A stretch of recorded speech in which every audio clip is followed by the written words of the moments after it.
These are the Yorkshire Dales, a landscape of sweeping valleys, ancient stone walls, and lonely moorland stretching to the horizon.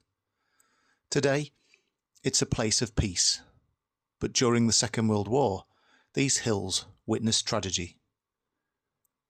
Many aircraft crossed these skies. Some never reached their destination. One such aircraft disappeared into cloud on a June afternoon in 1942. Its pilot was not a young fighter ace, nor was he flying into combat. Yet his final journey would end upon a remote hillside in Swaledale. This is the story of Hurricane AG680 and the remarkable life and death of First Officer Alexander Ronald Leslie-Melville. It's Friday, the 12th of June 1942. Britain was at war. Across Europe, the conflict raged with an intensity few could have ever imagined.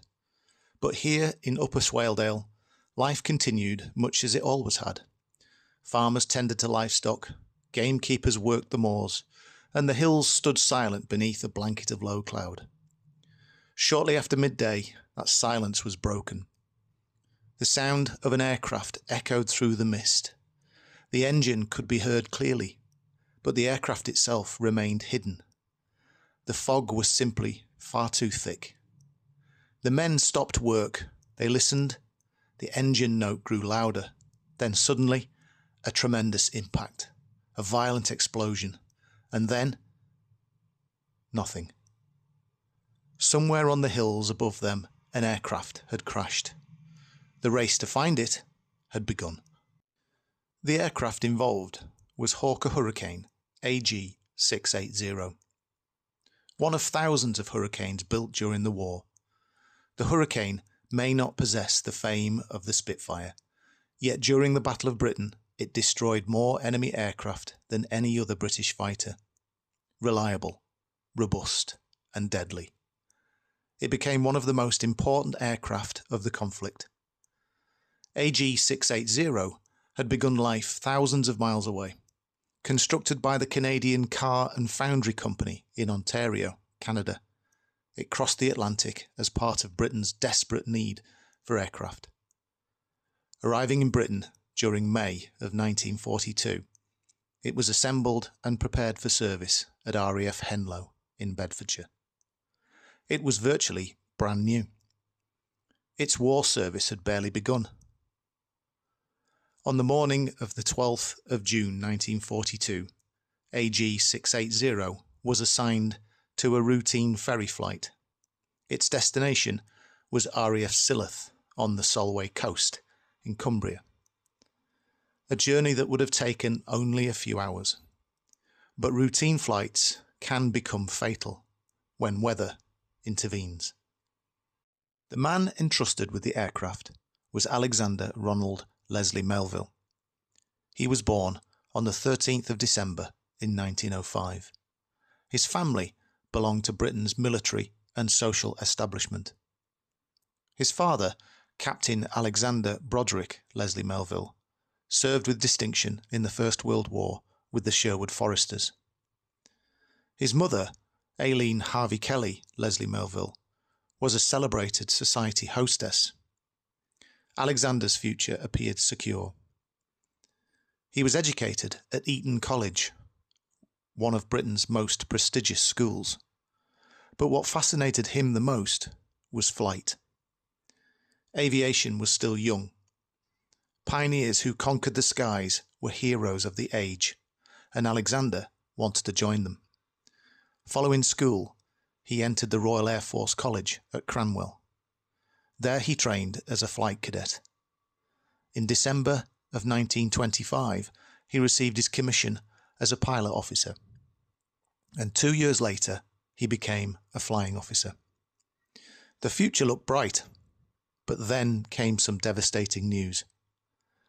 While serving at RAF Lucas in Scotland, Alexander was diagnosed with lupus. At the time, such an illness often meant the end of a flying career, and in 1930, he was medically discharged from the Royal Air Force.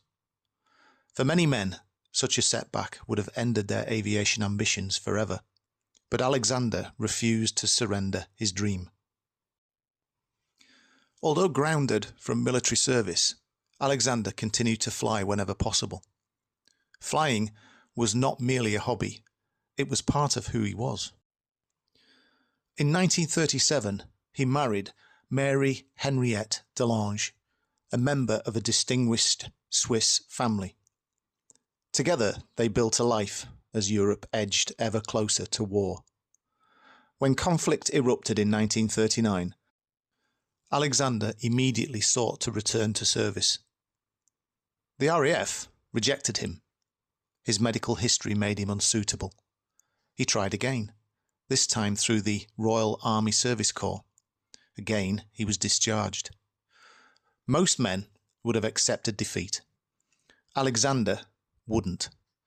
Instead, he found another route, the Air Transport Auxiliary, known simply as the ATA. The organisation's pilots performed one of the least glamorous but most essential roles of the war. They ferried aircraft from factories to squadrons, from repair units to operational stations. They flew without guns, without armour, often alone, and frequently in poor weather. It was demanding and dangerous work. Alexander joined in July of 1940. Despite concerns regarding his health, he impressed his superiors with both his enthusiasm and his skill. Based at Kirkbride, near Carlisle, he quickly earned promotion to first officer. His reports described him as confident and capable, sometimes perhaps too enthusiastic, but without question, talented. He had fought hard for the opportunity to fly again, and he was determined not to waste it. Yet life continued to test him. In 1941, both of his parents sadly died. The losses affected him deeply. He requested a transfer closer to London. The request was refused. Then later that year, another blow arrived, a serious motor vehicle accident. The crash left Alexander suffering with concussion, and for 3 months he was unable to fly. The skies he loved were once again out of reach. Only after extensive recovery and a refresher course was he permitted to return to flying duties, and that was in May of 1942. He was back in the cockpit, back doing what he loved, but fate was already waiting for him. The morning of 12th of June, 1942, began routinely. Alexander arrived at RAF Henlow. His task was straightforward: deliver Hurricane AG680 to RAF Silloth. The weather forecast was, however, less than straightforward. As he headed north, conditions deteriorated. Cloud lowered across the Pennines. Visibility worsened. Rain and mist enveloped the high ground. Somewhere over northern England, Alexander became uncertain of his position. The accepted route followed low ground and major landmarks, but evidence suggests he drifted west, off course. Instead of following the safer route near the A66 corridor, he entered Swaledale. The valley narrowed around him. Cloud concealed the surrounding hills.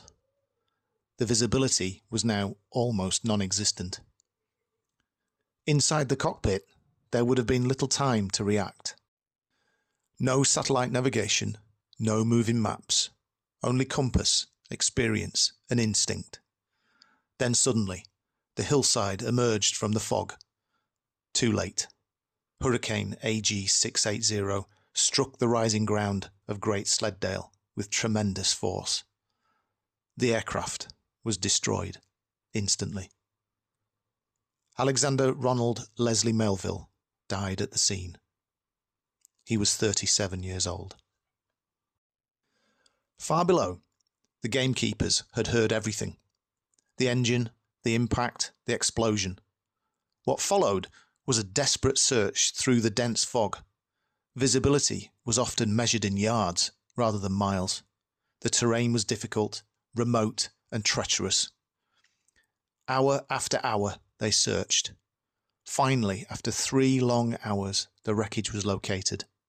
The authorities were notified, and recovery teams arrived. And another wartime aviation disaster was added to the growing list. The official investigation concluded that pilot error caused the accident. Alexander was criticised for failing to obtain sufficient weather information and for continuing across high ground in dangerous conditions. The verdict was clear.